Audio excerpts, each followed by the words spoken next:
मंदिर जाते समय भी अपने मन में भगवान की स्तुति करते हुए घर से निकलिए।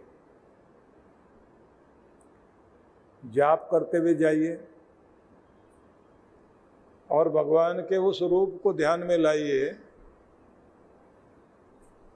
जिसकी कृपा से आपने अपने जीवन में इतनी उपलब्धियां प्राप्त की, आप आज जहां तक पहुंचे। जो जो आपके पास है और टिका हुआ है, जिसको पाकर आप अपनी एक पहचान बनाए हुए हैं, वो सबको याद करके, एक एक चीज को याद करते हुए मन मन में धन्यवाद देते हुए चलिए। मेरे पास एक घर है, तेरी कृपा से बना भगवान। मेरा परिवार है, तूने इस दुनिया में मुझे एक परिवार दिया। मेरी प्रेम की दुनिया है वो, मैं उसके लिए धन्यवाद करता हूँ।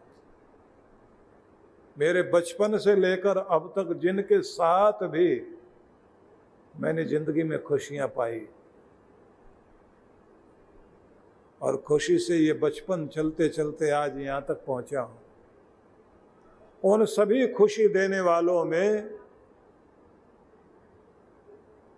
अगर खुशी मुझे प्राप्त हुई है तो वो तेरी कृपा से ही प्राप्त हुई है। तेरा लाख लाख धन्यवाद मेरे परमात्मा। मेरी जिंदगी के जितने भी खुशी के क्षण थे, उन क्षणों में जब भी याद करता हूँ तो मेरे मन में बहुत आनंद आता है। तो भगवान तुम्हें धन्यवाद करता हूँ। और हर चीज को धन्यवाद करते हुए साथ साथ नाम स्मरण करना। जैसे मेरे बच्चों के द्वारा मुझे मेरा नाम पुकारे जाने का वो क्षण, जब मेरा पहला बेटा बेटी मुझे पिता पापा जो भी बोला, वो पहला अक्षर जो मैं उसके नाम से, उसके मुख से सुनने के लिए उत्सुक था, उसने पिता बोला, माँ को माँ कहा। वो क्षण जहां से बच्चे की पुकार मैंने सुनी, उसके लिए धन्यवाद करता हूं। उस क्षण को धन्यवाद करता हूं जो मेरे जीवन में खुशियां लेकर के आता रहा और जो स्मृति मुझे बार बार, जैसे बादलों में बिजली कड़कती है, ऐसे मेरे अंदर रह रह करके वो स्मृतियां चमकती हैं। धन्यवाद। और इतना कहते ही भगवान का नाम साथ में उच्चारण करना। अगर आप शिव को मानते हैं तो ओम नमः शिवाय।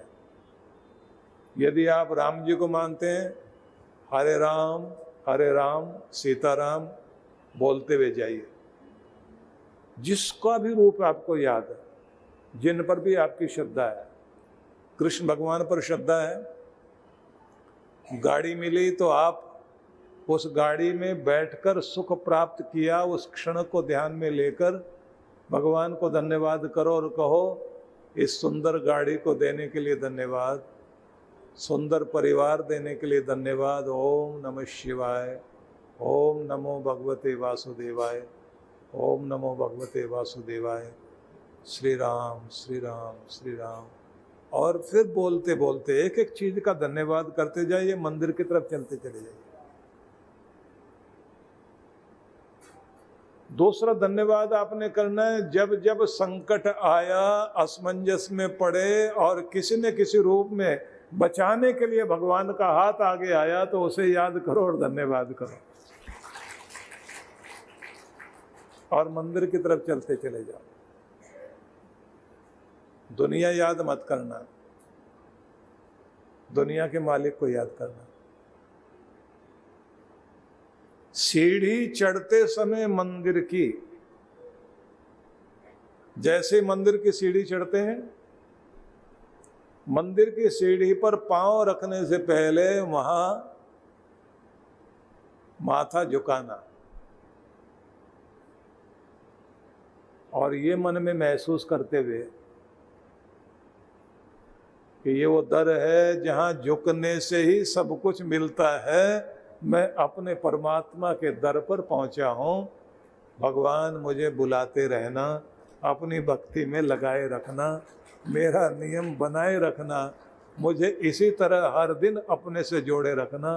तेरा लाख लाख धन्यवाद।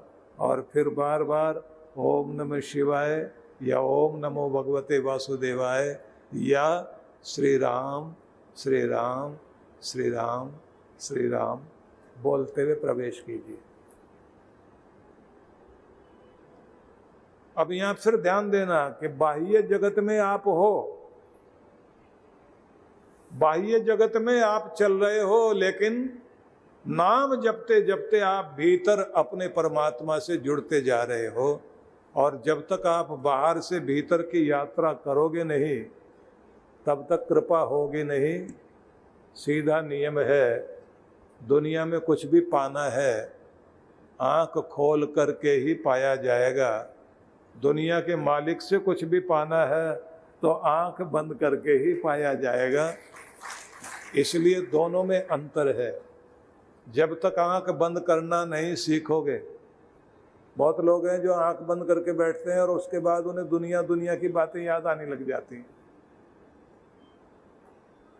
वो कहते हैं आंख खोल के तो नाम जप लें, वो तो चल जाएगा, माला जपना चल जाएगा। आंख बंद करते ही काम खराब हो जाता है।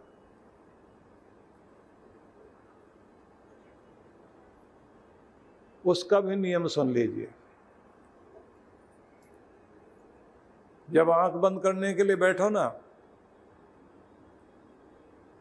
तो पहले तो अपने आसन को संभालना सीखिए। एक आसन भक्ति का जरूर रखो आप। उस आसन पर फिर कोई और नहीं बैठना चाहिए, ये याद रखें। आपका अपना आसन होना चाहिए। घर में अपना भक्ति का एक अलग आसन, अपनी एक माला, अपना एक आचमन पात्र और एक वस्त्र, भगवान की ड्रेस। खेलने जाते हो तो खेलने के लिए भी एक ड्रेस रखते हो ना आप। बैडमिंटन के लिए जाओगे, कुछ लोग सवेरे सवेरे सैर करने जाते हैं तो उसकी ड्रेस अलग रख लेते हैं ना। पार्टी की अलग ड्रेस है आपके पास, ऑफिस ड्रेस अलग है। तो जब अलग अलग ड्रेस आपकी चलती हैं, नाइट सूट भी आपका नाइट ड्रेस अलग है बिस्तर पर जाने की, तो फिर दुनिया के मालिक से मिलने की भी तो कोई ड्रेस होनी चाहिए ना। तो आपके पास कुछ नहीं तो एक पीत वस्त्र भगवान का आप अपने पास रख लें, उसे पहन करके आसन पर बैठें। तो माला, आसन, आपका वस्त्र, आपका आचमन पात्र, ये जरूर रखिए। अब अगली बात, आसन को लपेट के रखिए। जब आप बैठें तब उसको खोल के बिछाओ। आसन पर बैठने से पहले जल छिड़क कर चारों तरफ पवित्रीकरण करें। थोड़ा अपने ऊपर भी, माथे पर, आंखों पर, शरीर पर छींटा देकर पवित्रीकरण करें। माला को भी पवित्र करें, थोड़ा सा जल डाल करके माथे पर, आंखों पर, कंठ में, हृदय में लगाकर और फिर गौमुखी में रख करके माला जाप करनी चाहिए। पवित्रीकरण जरूरी। अब आपको बता रहा हूं बैठना कैसे। आसन पर बैठ गए, हो सके तो एक दीप जला लें। विशेष बातें तो आगे चल करके बताएंगे। अब जैसे आप बैठ जाएंगे तो पहले आपने खुद को बोलना है, सावधान सावधान सावधान, कि सावधान हो जाओ। अब तुम दुनिया के मालिक के दरबार में हो, दुनिया में नहीं, दुनिया से अलग जगह पर आ गए हो, सबसे पवित्र स्थान में। वो स्थान जहां से भगवान को पुकारा जाता है और उसकी कृपा पाई जाती है, उस जगह पर बैठे हो। तो 3 बार बोलना, सावधान सावधान सावधान। और उसके बाद महसूस करो भगवान के चरणों का स्थान है, ये पवित्र स्थान है जहां मैं बैठ रहा हूं। कोई चंचलता नहीं। मन को भी कहो बहुत चंचलता हो गई, बहुत दौड़ भाग हो गई, चैन से बैठो, शांत। तो खुद को बोलना शांत शांत शांत। फिर क्या कहना, स्थिर स्थिर स्थिर, अड़ोल निष्कंप स्थिर, कि हिलो डुलो नहीं, स्थिर हो जाओ। शांत शांत शांत। ऐसा कहते कहते स्वयं को शांत करो। फिर कहो पवित्र पवित्र पवित्र। खुद को पवित्र कर लो। परमात्मा का नाम जिह्वा पर लाओ। तो ऐसा कहकर गहरा श्वास लेकर ओंकार का उच्चारण कर लो। जैसे स्थिर हो गए, अब आप उस लेवल पर पहुंच जाओ जिसे अल्फा लेवल बोलते हैं। आपके मस्तिष्क की जो तरंगे हैं वो 5 तरह की वेव्स मानी जाती हैं, अल्फा, बीटा, थीटा, डेल्टा और 5वीं है गामा। अब आपको सबसे पहले अपने आप को अल्फा स्टेज में, उस लेवल में ले जाना है जहाँ बिल्कुल शांत, संतुष्ट, तृप्त, मधुर और प्रसन्न अवस्था में है। मैं खुश हूँ, मैं शांत हूँ, मैं आनंदित, मैं प्रेमपूर्ण। और लंबा गहरा श्वास भर के छोड़ दें। स्थिर हो गए। अब यहाँ से यात्रा शुरू करोगे भीतर जाने की। जब तक ये नहीं सीखोगे तब तक चक्कर काटते रहिए, इस मंदिर से उस मंदिर, इस तीर्थ से उस तीर्थ। तीर्थ भीतर उतरेगा ही नहीं, चक्कर बहुत लग गए, बात बनी नहीं। इसलिए कहा जाता है कि गुरु का जीवन में आना आवश्यक है, और जहाँ गुरु आए वहीं से कृपा शुरू होती है।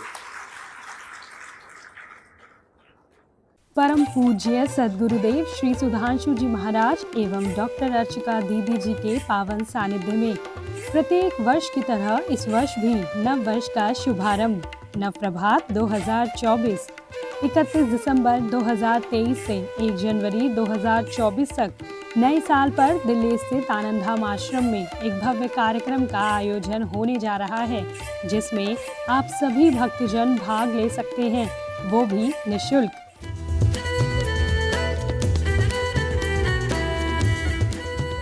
नव वर्ष पर नव संकल्प हेतु महाराज श्री के साथ कीजिए जीवन निर्माण साधना।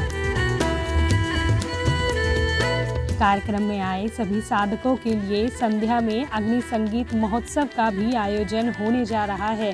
साथ ही नव वर्ष की शुरुआत की जाएगी नव प्रभात यज्ञ के साथ।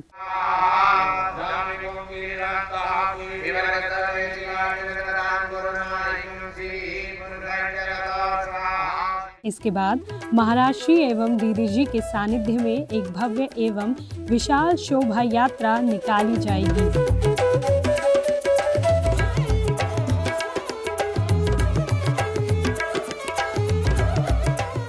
इस कार्यक्रम में ध्यान साधना, यज्ञ, भोजन एवं आवास सभी निःशुल्क हैं।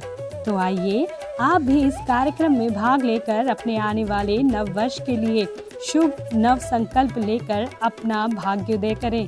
कार्यक्रम में भाग लेने हेतु पंजीकरण अवश्य करवाएं।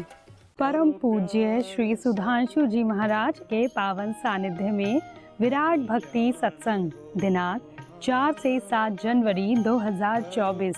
कार्यक्रम की रूपरेखा 4 से 7 जनवरी सायं 5 से 7 बजे, 5 से 7 जनवरी प्रातः 9:30 से 11:30 बजे।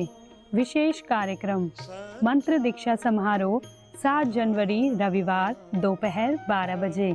स्थान रामलीला मैदान, SMC प्लॉट, रिलायंस मॉल के सामने, SD जैन स्कूल के पास, वेसू, सूरत। आयोजक विश्व जागृति मिशन, बालाश्रम परिवार, सूरत। संपर्क सूत्र। आप सपरिवार सादर आमंत्रित हैं।